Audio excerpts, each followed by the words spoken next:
Class 10th का part 1 का प्रश्नावली 1.1 का क्वेश्चन नंबर 1 पिछले वीडियो में सॉल्व कर चुके हैं। अब क्वेश्चन नंबर 2 को सॉल्व करने जा रहे हैं। अब क्वेश्चन नंबर 2 क्या कर रहा है, दर्शाइए कि कोई भी धनात्मक विषम पूर्णांक 6³ + 1 या 6³ + 3 या 6³ + 5 के रूप का होता है। तो सबसे पहले हम क्या करेंगे, यहाँ से लॉजिक हमको एक पता चल रहा है, 6³ + 1 6³ + 3 6³ क्या है 5 है। अब क्या होता है, a बराबर में bq प्लस में r। एक तो कुछ नहीं दिया है तो हम क्या मानेंगे, एक धनात्मक विषम पूर्णांक मानेंगे। तो लिखेंगे हल माना कि a एक विषम धनात्मक पूर्णांक है। उसके बाद b बराबर b का भी मान, तो b a का मान तो a मान लिए हम, b का मान कितना दिया हुआ है, b का मान 6, तो b बराबर का मान लेंगे 6। अब यहाँ पे हम लिखेंगे इक्वलेट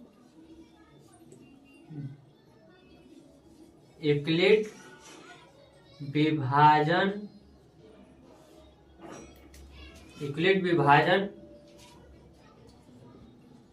एल्गोरिथ्म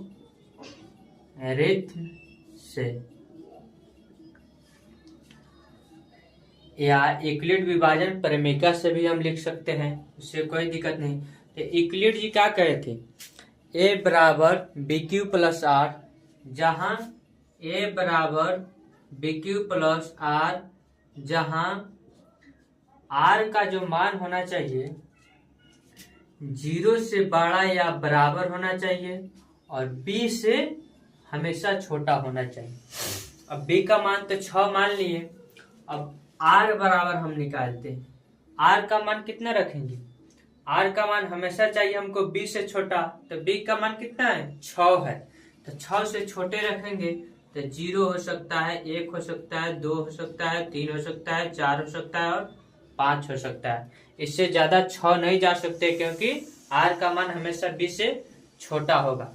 उसके बाद अब क्या करेंगे, a बराबर a है तो a लिख दिए, b के जगह पर क्या लिखेंगे 6, b का मान कितना दिया है 6, उसके बाद q के स्थान पर q प्लस में r ऐसे ही रहेगा, इसको समीकरण 1 मान लेंगे। उसके बाद क्या करेंगे, यहाँ पे लिखेंगे समीकरण 1 में r बराबर 0 रखने पर, अब समीकरण 1 यहाँ पे है, इसमें r का मान का फर्स्ट में हम 0 रखेंगे, तो a बराबर 6q + r का मान क्या रखेंगे 0 रखेंगे, तो a बराबर 6q लिख सकते हैं, 0 को जोड़ेंगे कोई फायदा नहीं होगा, तो समीकरण 1 ई वाला हो गया। उसके बाद फिर क्या करेंगे, पुनः समीकरण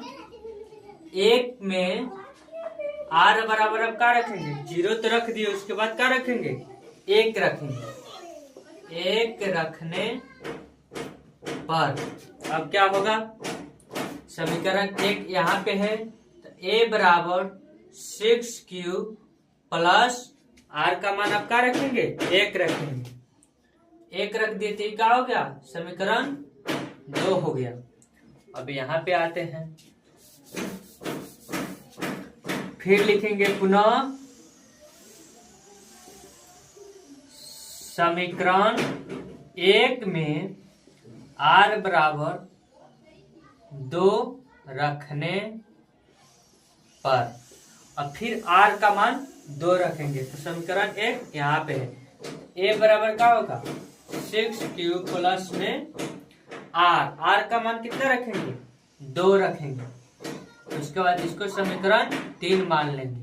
उसके बाद फिर पुनः a बराबर, पुनः फिर लिखेंगे समीकरण 1 में आर बराबर, अब क्या रखेंगे, 2 रख दिए, उसके बाद क्या है 3 को रखेंगे, आर बराबर 3 रखने पर, और ए बराबर में 6 क्यूब प्लस में आर का मान क्या रखेंगे 3 रखेंगे। अब इसको समीकरण हम 4 मान लेंगे। फिर पुनः समीकरण 1 में आर बराबर में 4 रखने पर, फिर क्या करेंगे, समीकरण 1 में ए बराबर में 6 क्यूब प्लस में आर का मान कितना रखेंगे 4 रखेंगे, और समीकरण इसको 5 मान लेंगे। उसके बाद फिर पुनः, अब 4 को तो रख दिए, उसके बाद लास्ट बचा है 5, पुनः समीकरण 1 में आर बराबर 5 रखने पर, फिर का समीकरण एक क्या, एक ए बराबर 6 क्यू प्लस आर, ए बराबर 6 क्यू प्लस आर। अब आर के स्थान पर क्या लिखेंगे, आर नहीं लिखेंगे, 5 लिखेंगे। अब इसको समीकरण का मान लेंगे 6। अब लिखेंगे, अब तो हो गया, इसका प्रूफ हो गया। अतः अब देखिए क्वेश्चन क्या कर रहा है, धनात्मक विषम पूर्णांक, तो इसमें विषम कौन कौन सा है, 1 है, 3 है और क्या है 5 है। तो हम समीकरण 1 वाला को खोजेंगे, एक आर का मान 1 रखे वो वाला खोजेंगे, ये वाला हो गया, उसके बाद ये वाला 3 वाला हो गया, उसके बाद क्या होगा ये 5 वाला हो गया। लिखेंगे अतः 1, 3 और 5 क्या है, एक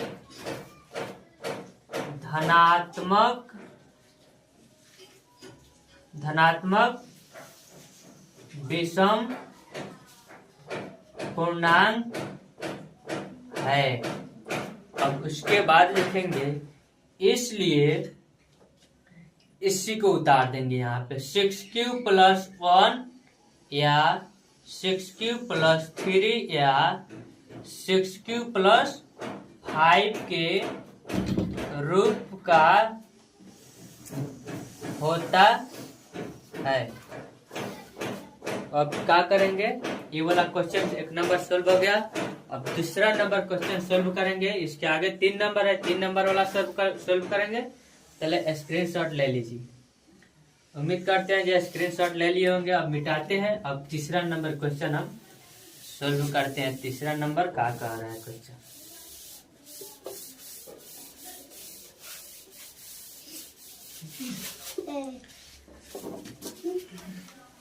तीसरा नंबर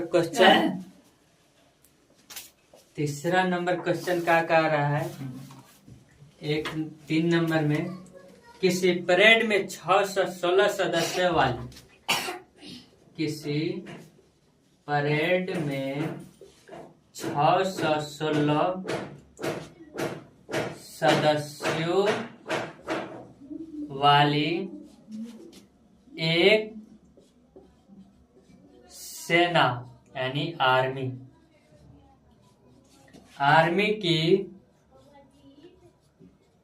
टुकड़ों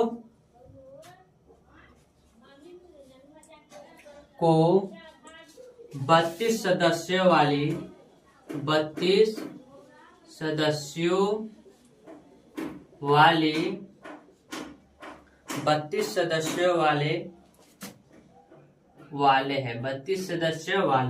एक आर्मी बैंड के पीछे, एक आर्मी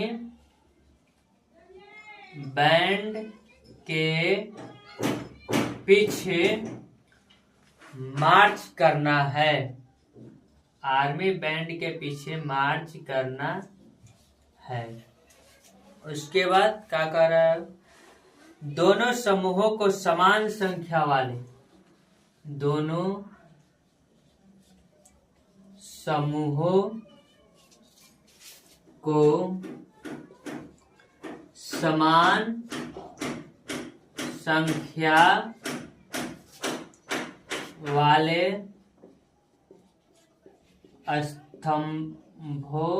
स्तंभों में मार्च करना है। क्या करना है? मार्च करना है। उसके बाद क्वेश्चन में फिर क्या करें? उन स्तंभों की अधिकतम, उन स्तंभों की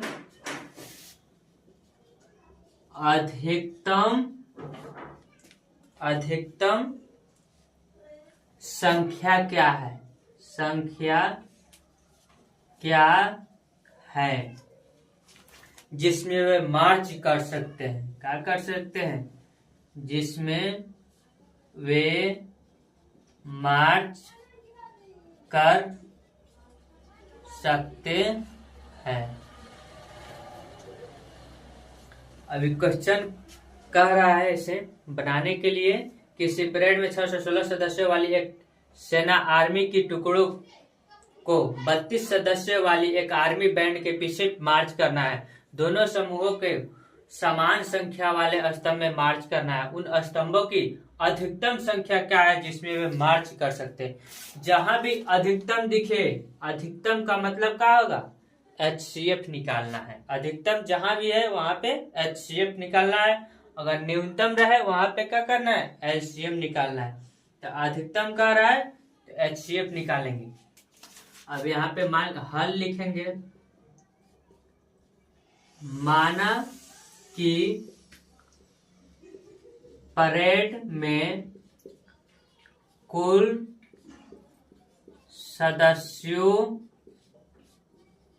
की संख्या बराबर क्या है? 616 और एक सेना यानी का आर्मी के टुकड़ों की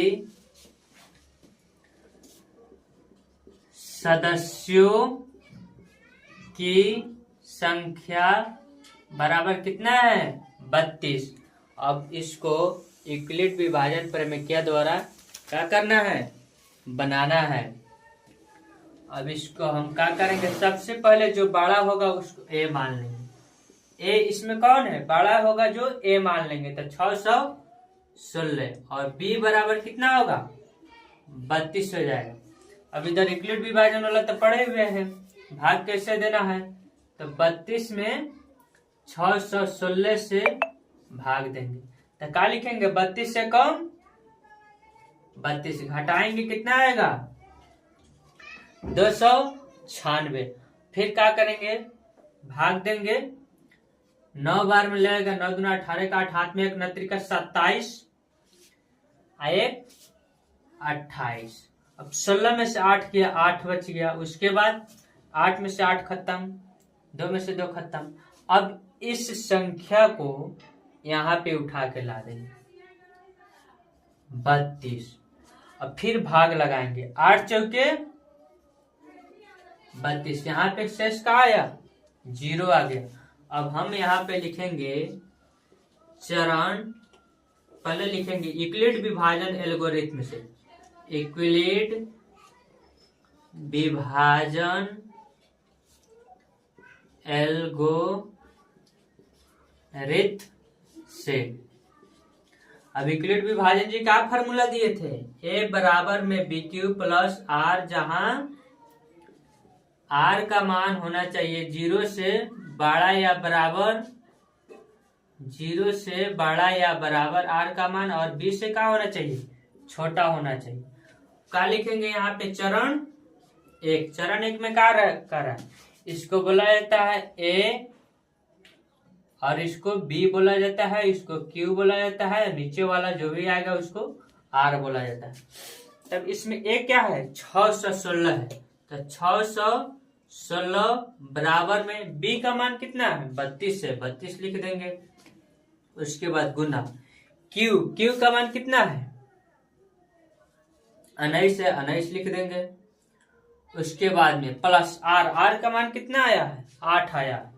अब यहाँ पे R not is equal to 0, क्योंकि R का मान यहाँ पे 0 नहीं आया है। फिर चरण 2 लिखेंगे, चरण 2। अब फिर स्टेप यहाँ से उठाएंगे हम। तो ए का मान कितना लेंगे 32, बी का मान 8 और क्यू का मान 4 और आर का मान 0। यहाँ पे क्या आया आर बराबर 0 आ गया यहाँ पे। अब हम क्या करेंगे, अब लिख देंगे यहाँ पे अतः दोनों समूहों